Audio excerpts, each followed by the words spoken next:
نحمده ونصلي على رسوله الكريم اما بعد فاعوذ باللہ من الشیطان الرجیم بسم اللہ الرحمن الرحیم۔ ناظرین کرام، آج ہماری دعا کا موضوع اللہ تعالیٰ کی رضا کے حصول اور ناراضگی سے پناہ مانگنے کی دعا ہے۔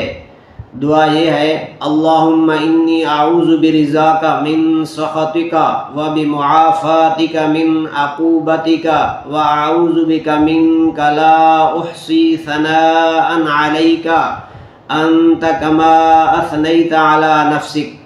اس دعا کا ترجمہ ہے: اے اللہ، میں آپ کی رضا کے وسیلے سے، آپ کی ناراضگی سے اور آپ کی صفت عفو کے ذریعے سے آپ کے عذاب سے پناہ چاہتا ہوں، اور آپ کے عذاب سے آپ کی پناہ چاہتا ہوں۔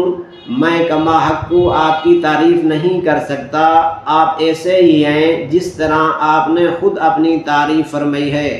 تو ناظرین کرام، آپ بھی اس دعا کو ایک دفعہ پڑھ لیں اور آگے بھی اس کو شیئر کریں تاکہ آپ بھی صدقہ جاریہ میں شامل ہوں، کیونکہ ہر اچھی بات کو آگے پہنچانا، ہر اچھی بات صدقہ جاریہ ہوتی ہے اور اس کو آگے شیئر کرنا بھی صدقہ جاریہ ہے۔ تو آپ بھی اس میں شامل ہو جائیں، اور آپ سے آخر میں درخواست ہے کہ اس چینل کو سبسکرائب کریں۔ جزاک اللہ خیرا۔